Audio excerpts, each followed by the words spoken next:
சிவார்ப்பணம். வணக்கம் ஃப்ரெண்ட்ஸ். நாம் இன்னைக்கு என்ன பார்க்க போகிறோம்?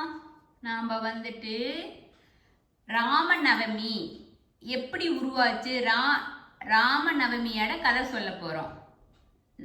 ராமநவமி நாளைக்கு கொண்டாடுறோம், 17ஆம் தேதி. அது எப்படி உருவாச்சு அப்படின்னு சொல்லி பார்க்கலாங்களா ஃப்ரெண்ட்ஸ்? நமக்கு ராமநவமி ராமர் பிறந்த நாள் தான் ராமநவமி. ராமர் சித்திரை மாதம் வளர்பிறை புனர்பூச நட்சத்திரம் கடகராசி கடக லக்கணம் நவமி திதியில நம்ம ராமர் அவதரிக்கிறாரு. சரிங்களா ஃப்ரெண்ட்ஸ்? அவர் ஏன் அவதரிச்சாரு அப்படின்னு சொல்லிட்டு ரெண்டு கதை இருக்கு. ரெண்டு கதையில ஒன்று அஷ்டமி நவமி ரெண்டு திதியும் நம்ம மக்கள் எந்த ஒரு நல்ல காரியமும் நம்ம அதில் செய்ய மாட்டேங்கிறோம். அதனால அஷ்டமி நவமி போய் ரொம்ப கவலையாக போச்சு. அவங்க ரெண்டு திதிக்கும் போய் மகாவிஷ்ணு கிட்ட முறையிடுறாங்க. எங்களை அஷ்டமித்தையும் கெட்டதுன்னு நினைக்கிறாங்க, நவமியும் கெட்டதுன்னு நினைக்கிறாங்க. எங்களை எந்த ஒரு நல்ல காரியத்துக்கும் பயன்படுத்த மாட்டேங்கிறாங்க அப்படின்னு சொல்லிட்டு ரொம்ப மனக்குறையா போய் சொல்றாங்க. அதுக்கு மகாவிஷ்ணு சொல்றாரு, நீ கவலைப்படாதீங்க, நான் உங்களை உலக மக்கள் எல்லாரும் இந்த பிரபஞ்சத்துல உங்களை கும்பிடுற மாதிரி உங்களுக்கு மரியாதை வர மாதிரி பண்றேன் அப்படின்னு சொல்றாரு. அதனாலதான் அஷ்டம திதியில நம்ம கிருஷ்ணர் அவதாரம் எடுக்கிறாரு. சரிங்களா ஃப்ரெண்ட்ஸ்? நம்ம நவமியில ஸ்ரீராமர் இந்த உலகத்துல பிறப்பெடுக்கிறாரு. அதனால நம்ம அஷ்டமி நவமி ரெண்டையும் அவ்வளோ கோலாகலமா அவ்வளோ புண்ணியமான நாளா நினைச்சு நம்ம கும்பிட்டுக்கிட்டு வழிபட்டுக்கிட்டு இருக்கிறோம். சரிங்களா ஃப்ரெண்ட்ஸ்? இது அவங்க அஷ்டமி நவமி ரெண்டு மனக்குறையும் மகாவிஷ்ணு தீர்த்துட்டாரு.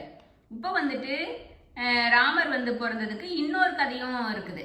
என்னன்னா, ரொம்ப ராவணன் சிவபெருமான்கிட்ட வரம் வாங்கிட்டு உலக மக்கள் எல்லாத்தையும் ரொம்ப கொடுமைப்படுத்துறாப்புல. ரிஷிகள், முனிவர்கள், தேவர்கள் எல்லாரும் அடிமையா இருக்காங்க. அதனால அவங்க எல்லாம் மக்கள் எல்லாம் போய் தேவர்கள் எல்லாம் போய் மகாவிஷ்ணு கிட்ட முறையிடுறாங்க. இப்படி நம்ம ராவணன் எங்களை ரொம்ப கொடுமைப்படுத்துறாப்புல, எங்களை காத்தரணும்னு சொல்றாங்க.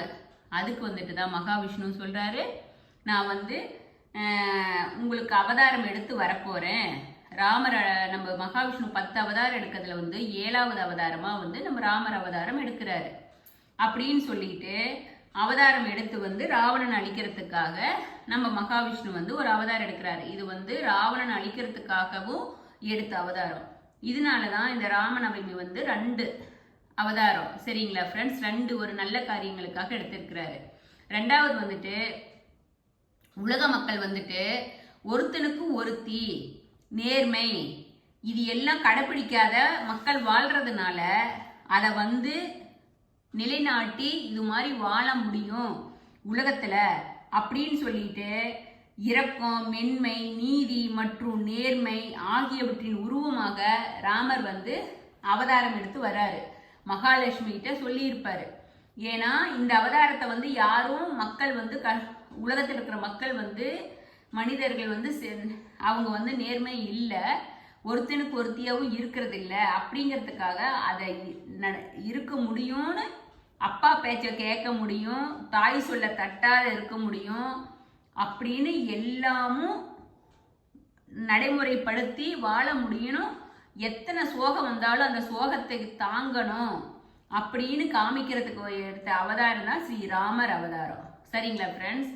இப்போ நாம சொல்றோம் நமக்கு கஷ்டம்னு சொல்றோம். நம்ம கஷ்டம் எப்படி இருக்குது? ராமர் அவதாரம் எடுத்தப்போ மகாவிஷ்ணு அவ்வளோ சக்திகள் உண்டு பிரபஞ்ச கடவுள்கிட்ட. ஆனா அவரும் அதே கஷ்டத்தை அனுபவிச்சுதான் போனார். அதுல இருந்து நமக்கு என்ன தெரியுதுன்னா, நமக்கு வர்ற இன்ப துன்பங்களை எல்லாத்தையுமே நாம அனுபவிச்சுதான் தீரணும். கடவுளே அனுபவிக்கும் போது நாம யாரு? அதனால நம்ம ஒண்ணே ஒண்ணு என்ன பண்ணணும், எத்தனை கஷ்டங்கள் வந்தாலும் நாம நேர்மையா மனதுக்கு குற்றம் இல்லாத வாழ்ந்தோம்னா நம்ம சந்ததிக வாழுவாங்க அப்படின்னு நம்பிக்கை வச்சுட்டு அது மாதிரி வாழ்ந்தா போதும் ஃப்ரெண்ட்ஸ். இப்போ வந்து நம்ம ராமநவமி வந்து இந்த காரணங்களுக்காக தான் ராமர் அவதரிச்சாரு. சரிங்களா ஃப்ரெண்ட்ஸ்? நம்ம வந்து ராமர் நவமி அன்னைக்கு நம்ம என்ன பண்ணணும், அது புண்ணியமான நாளில் வந்துட்டு நம்ம என்ன பண்ணணும்னு சொல்லிட்டு பார்க்கலாங்களா ஃப்ரெண்ட்ஸ்? நம்ம வந்து நான் ராமரை வந்து காட்டில் இருக்கும்போது நம்ம ஏன் நீர்மோர் மெயினாக வந்துட்டு நீர்மோர் கொடுக்கணும்னு சொல்கிறாங்க. பானகம் நீர்மோர் மக்களுக்கெல்லாம் அன்னைக்கு கொடுக்கணும் அப்படின்னு சொல்கிறாங்க. ஏன்னா ராமர் வந்து எதுவும் இல்லாத போது காட்டில் இருக்கும்போது இது மாதிரி நீராகாரத்தை தான் சாப்பிட்டதுனால தான் நீர்மோரெல்லாம் கொடுக்கணும்னு சொல்கிறாங்க. நம்ம வந்து இப்போ ராமர் அவதரிச்ச நாள் பார்க்கலாங்களா ஃப்ரெண்ட்ஸ்? நம்ம வந்து தசரதன் வந்து அயோத்தி ஆண்டுகிட்டு இருக்கிறாரு. அவர் வந்து நம்ம ராமர் பிறந்தது வந்து 12 லட்சம் ஆண்டுகளுக்கு முன்னாலே இருக்கிற திரேத யுகத்தில் தான் நம்ம ராமர் அவதரிச்சாரு. திரேத யுகத்தில் வந்து தசரத சக்கரவர்த்தி வந்து அயோத்தி ஆண்டுகிட்டு இருக்கிறாரு. அவருக்கு வந்துட்டு 3 மனைவிங்க இருக்காங்க. அவருக்கு வந்து குழந்தை இல்லையே அப்படின்னு சொல்லிட்டு ரொம்ப கவலையா இருக்கிறாரு. அதனால ரிஷ்ய சிருங்க முனிவர் தலைமையில வந்துட்டு அஸ்வமேதா யாகத்தை வந்து செஞ்சா புத்திர காமேஷ்டி யாகம் அப்படின்னு ஒரு யாகத்தை நடத்துறாரு. அந்த யாகத்தை நடத்தினா நமக்கு வந்து குழந்தை கிடைக்கும்னு சொல்லிட்டு சொல்றாங்க. அதனால தசரத சக்கரவர்த்தி வந்து அந்த யாகத்தை செய்யறாரு. யாகத்தை செய்யும் போது ஒரு யாகத்திலிருந்து ஒரு பாயாசம் ஒரு நீர் வருது. அதை வந்து மனைவிகளுக்கு கொடுத்து மூணு மனைவிகளுக்கும் கொடுக்குறாங்க. அந்த 3 மனைவிகளுக்கும் ஃபர்ஸ்ட் மனைவிக்கு வந்துட்டு ஸ்ரீராமர் வந்து அவதரிக்கிறாரு. அடுத்தது வந்து பரதன், சத்ருகன், லக்ஷ்மணன் அப்படின்னு அவதரிக்கிறாங்க. சரிங்களா ஃப்ரெண்ட்ஸ்? அதனால இந்த ராமநவமி விரத நாளை வந்து மகிமை வந்து எவ்வளோ சிறப்பாக இருக்கும் அப்படின்னா, இப்படி யாகம் செஞ்சுதான் ராமர் அவதரிச்சாரு. எப்படி சிறப்பாக இருக்கும்னா, நம்ம காலையில் நேரமாக எந்திரிச்சு எப்பவுமே எந்திரிக்கிற மாதிரி தான் ஃப்ரெண்ட்ஸ், எந்திரிச்சு குளிச்சு தூய்மையான மனதாட நீங்கள் வந்து பூஜை செய்யலாம். நீங்கள் வந்து ரொம்ப பெரிய பெரிய பூஜையெல்லாம் யாரும் செய்ய சொல்ல. ஒரு துளசியை பொறிச்சு ராமர் பாதத்தில் வச்சிங்கனாவே போதும். ராமர் பாதத்தில் வச்சு ராமா ராமா அப்படின்னு ராமநாமத்தை சொன்னீங்கன்னாவே போதும். முடியறீங்க வந்து ராமாயணத்தை ஒருத்தர் சொல்லி கேட்கலாம், இல்லாட்டி நீங்களே படிக்கலாம். அது அவ்வளோ சிறப்பு. நீங்கள் வந்து ராமர் வந்துட்டு ஜாதகத்தை வந்து வீட்டு பூஜை அறையில் வச்சு பூஜை பண்ணினாலும் அவர் சிறப்பு அப்படின்னு சொல்லுவாங்க. ஏன்னா அவர் ஜாதகம் வந்து எல்லா கிரகங்களும் வந்துட்டு அவ்வளோ அவ்வளோ பவர்ஃபுல்லாக இருக்கிறதுனால கிரக தோஷங்கள் வந்துட்டு நம்மளை வந்து அண்டாது அப்படின்னு சொல்லிட்டு சொல்லுவாங்க. நம்ம வந்து மெயினாக வந்து நான் நேற்று ஒரு வீடியோ போட்டிருந்தேன் ஃப்ரெண்ட்ஸ். ஸ்ரீராம ராம ராமேதி ரமே ராமே மனோரமே சகசரநாம தத்துல்யம் ஸ்ரீராம நாம வராணனே. அதை வந்து நீங்கள் 3 டைம் டெய்லி சொன்னீங்கன்னா, காலையில் குளிச்சுட்டு பூஜை ரூம்லையோ சூரியனுக்கு முன்னாடி நின்று சொன்னீங்கன்னா இன்னும் சிறப்பு. அது வந்து நம்ம விஷ்ணு சகசரநாமம் 1000 நாமங்கள் இருக்கு இல்லையா, அந்த 1000 நாமம் சொல்கிறதுக்கு முடியாதவங்க இந்த மந்திரத்தை வந்து 3 டைம் சொல்லுங்க. அது வந்து விஷ்ணு சகசரநாமம் சொன்னதுக்கான பலன் வந்து உங்களுக்கு கிடைக்கும். அதனால நம்ம அதை சொல்லியிருப்பாரு சிவபெருமான் வந்து பார்வதி சாமி கிட்ட சொல்லியிருப்பாங்க. இந்த மந்திரத்தை சொன்னா போதும் விஷ்ணு சகசரநாமம் சொன்னதான பலன் கிடைக்கும் அப்படின்னு சொல்லிட்டு, அதுதான் நேற்று அந்த பாட்டை வந்து எழுதி உங்களுக்கு நான் போட்டிருப்பேன்.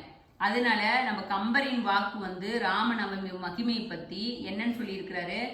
நன்மையும் செல்வமும் நாளும் நல்குமே, திண்மையும் பாவமும் சிதைந்து தேயுமே, சண்மமும் மரணமும் இன்றி தீருமே, இன்மையே ராமா வென்றிடர் 2 எழுத்தினால். அதனால 2 எழுத்து ராமாங்கிற 2 எழுத்துல நம்ம வாழ்க்கையில வந்து எல்லா பாவமும் போயிடும். ஒரு கஷ்டம் வந்துச்சுன்னா கூட ராமா ராமா ராமா அப்படின்னு 3 தடவை ராமான்னு சொன்னாவே நம்மளோட பாவங்கள் போகும் அப்படின்னு சொல்லிட்டு இருக்கு. மெயினாக வந்து ராமநவமியில் வந்து நீர்மோர் படைக்கிறது ரொம்ப சிறப்பு. ஏன்னா ராஜரிஷி விஸ்வாமுத்திரன் நம்ம ராமர் இருந்த போது அந்த 14 ஆண்டு வனவாசத்தின போதும் ராமபிரான் வந்து நீர்மோரையும் பானகத்தையும் தான் அவர் தாகத்துக்கு அருந்தினார். அது நினைவாதான் நம்ம வந்து நீர்மோரையும் பானகத்தையும் ஸ்ரீராமன் அவதரிச்ச தினமான ராமநவமியில நிவேதன பொருளாக நம்ம கொடுக்குறோம். அதே போல் நீங்கள் வந்து வெண்பொங்கல் பருப்பு வடை இப்படியெல்லாம் செஞ்சு சாமிக்கு படைச்சு நீங்கள் சாப்பிட்றது சிறப்பு தான். ஸ்ரீராமர் வந்து ரொம்ப எளிமையை விரும்புவார், அவர் எளிமையாக வாழ்ந்துவர். அப்படிங்கிறதுனால நம்ம வந்து விசிறி, செருப்பு, குடை இதெல்லாம் இப்போ வெயில் காலமாக இருக்கிறதுனால அதை தானம் பண்ணிங்கன்னா நம்ம பல தலைமுறைக்கும் புண்ணியம் கிடைக்கும். அதனால ஃப்ரெண்ட்ஸ், உங்களால் முடிஞ்ச அளவுக்கு வீட்லேயும் சரி வெளியிலையும் சரி இது மாதிரி நீர் மோரெல்லாம் கொடுங்க. அதனால ரொம்ப சிறப்பு. அதே போல் ராமா ராமான்னு சொன்னோம்னா நம்ம ஆஞ்சநேயர் வந்து நம்ம வீடு தேடி வருவார். நீங்கள் ராமரை கும்பிட்டீங்கன்னாவே மகாலட்சுமியும் கூட இருப்பாங்க, ஆஞ்சநேயரும் கூட இருப்பாங்க, அப்புறம் லக்ஷ்மரும் இருப்பாங்க. எல்லாரும் ராமாங்கிற வார்த்தையிலேயே எல்லாமே முடிஞ்சிருது ஃப்ரெண்ட்ஸ். அதனால நீங்கள் வந்து ராமா ராமா ராமான்னு சொல்லுங்க. அப்போ நான் சொன்ன மாதிரி ஸ்ரீராமநாம, அந்த ஸ்ரீராம ராம ராமே வீரமே ராமே மனோரமே சகசரநாம தத்துல்யம் ஸ்ரீராம நாம வரானனே, இது 3 டைம் கண்டிப்பாக சொல்லுங்க ஃப்ரெண்ட்ஸ்.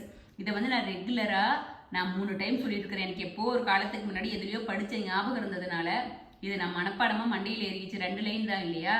நீங்கள் இதையே மண்டியில் நீங்கள் மனசில் பதிவு வச்சுக்கிட்டு சூரிய பகவானுக்கு முன்னாடி யானை என்னைக்கு கும்பிட்டீங்கனாலும் சூரியனை வந்துட்டு ஞாயிற்றுக்கிழமைனா 7 மணிக்கு முன்னாடி கும்பிட்டுருங்க. அது சூரிய ஓரை. 6 to 7 வந்து சூரிய ஓரை. சூரிய ஓரையில் சூரியனை கும்பிட்றது அவ்வளோ சிறப்பு. ஒரு சொம்பு தண்ணி கொடுங்க.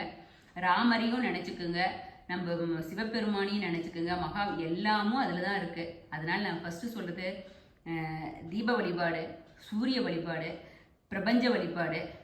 இதை தான் நீங்கள் இதை பண்ணுங்க. ஸ்ரீராமனின் அருள் உங்களுக்கு கிடைச்சி நம்ம வாழ்க்கையில் நல்லா இருப்போம். முடிஞ்ச அளவுக்கு அன்றைக்கி ராமநவமி அன்னைக்கு ராமா ராமான்னு மனசில் சொல்லிக்கிட்டு இருந்தால் கூட போதும். பக்கத்தில் இருக்கிற உங்களுக்கு ஆஞ்சநேயர் கோயிலோ பெருமாள் கோயிலையும் ரொம்ப சிறப்பாக வழிபடுறாங்க. பெருமாளும் ஒன்று தான், நம்ம ராமரும் ஒன்று தான், கிருஷ்ணரும் ஒன்று தான். உங்களுக்கு எந்த கோயில் பக்கத்தில் இருக்குதோ அந்த கோயிலில் போயிட்டு ராமரை தரிசனம் பண்ணிவிட்டு பிறந்தநாள் வாழ்த்துக்கள் ராமருக்கு சொல்லிட்டு வாங்க. எந்திரிச்சி ஒரு பிறந்தநாள் வாழ்த்துக்கள் சொல்லிடுங்க. சிவார்ப்பணம் ஃப்ரெண்ட்ஸ். நன்றி. ஸ்ரீராமா ராமா ராமா. சிவார்ப்பணம் ஃப்ரெண்ட்ஸ்.